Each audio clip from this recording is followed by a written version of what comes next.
बच्चे प्रश्न नंबर 8 में जो है मेरा, अपघटक किसे कहते हैं? ये हम पढ़ाए थे आपको बुक में भी। अपघटक किसे कहते हैं?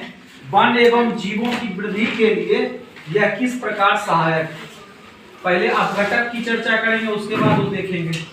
तो अपघटक कहता है वे छोटे जीव जो पत्ती, घास, मृत पौधे और मृत जानवर के शरीर को सड़ाकर ह्यूमस बनाने में सहायक होते हैं। ऐसे जीव को सूक्ष्म जीव कहते हैं। ये सूक्ष्म जीव अपघटक कहलाते हैं। यहाँ भी बताए थे ना, तुम्हारा जो यहाँ पे जैसे अशोक का पेड़ जो बताया था, उसका जब पत्ती सब गिर जाएगा, जो चुन रहे हैं डेली, अगर जो नहीं चुनेंगे वो तो नीचे वो मिट्टी में चिपकता जाएगा। और छोटा छोटा कीड़ा जो होता है सूक्ष्म जीव, जिसे हम अपनी नग्न आंखों से बहुत को नहीं देख पाते, उसको देखने के लिए किस यंत्र का उपयोग करते हैं?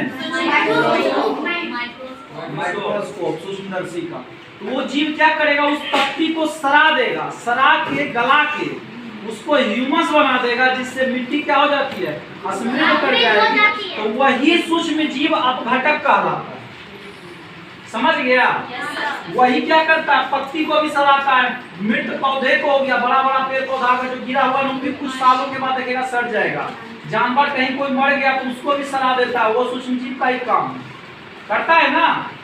अब आगे देखो क्या करता है। अपघटक मिट्टी को ह्यूमस प्रदान करते हैं। मिट्टी में ह्यूमस हो गया जो अंततः पौधों के पोषण में सहायक होता है। जब मिट्टी में ह्यूमस होगा तो मिट्टी कैसा हो जाएगा?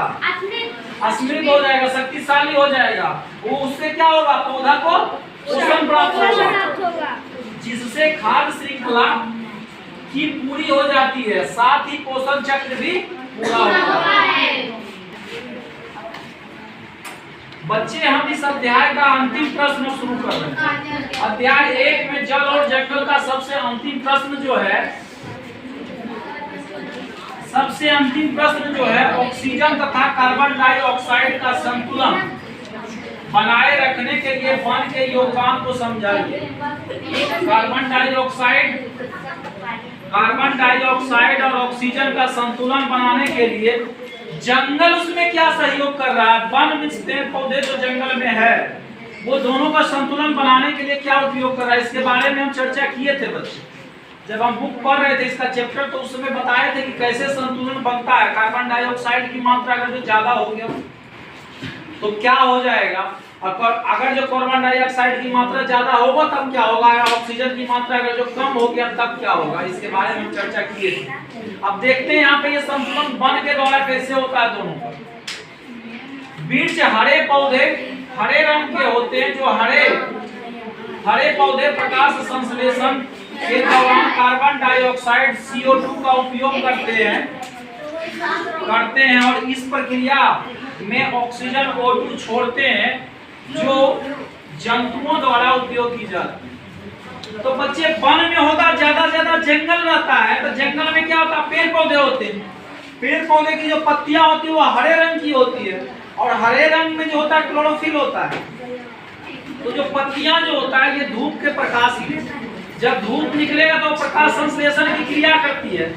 हम बताए भी हैं, पौधे खाना कहाँ बनाता है? पत्तियों में। तो प्रकाश संश्लेषण की क्रिया के द्वारा अपना खाना बनाता है। तो प्रकाश संश्लेषण जब होगा तो प्रकाश संश्लेषण के लिए पौधे को चाहिए कार्बन डाइऑक्साइड, और जब कार्बन डाइऑक्साइड वो लेगा और छोड़ेगा क्या?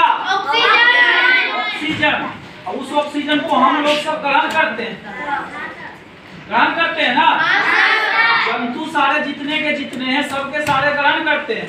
अब पादप छोड़ते क्या है? कार्बन डाइऑक्साइड, और जंतु सारे उसको ग्रहण करते हैं। किसको? ऑक्सीजन को। आगे करता है शोषण के दौरान सभी जंतु ऑक्सीजन लेते हैं और कार्बन डाइऑक्साइड छोड़ते हैं। इस तरह वायुमंडल में O2 miss oxygen, CO2 miss carbon dioxide का संतुलन बना रहता है। जंगल क्या करेगा? प्रकाश संश्लेषण की क्रिया में कार्बन डाइऑक्साइड को ग्रहण करेगा और ऑक्सीजन को छोड़ेगा। और जंतु सारे जो हम लोग हैं वो क्या करते हैं?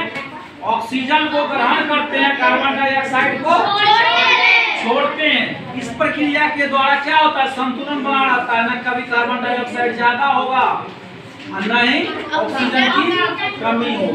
अब इसको एक डायग्राम, एक फिगर के द्वारा हम समझाने की कोशिश कर रहे हैं। बच्चे देखना, ऑक्सीजन जो है कौन लेगा?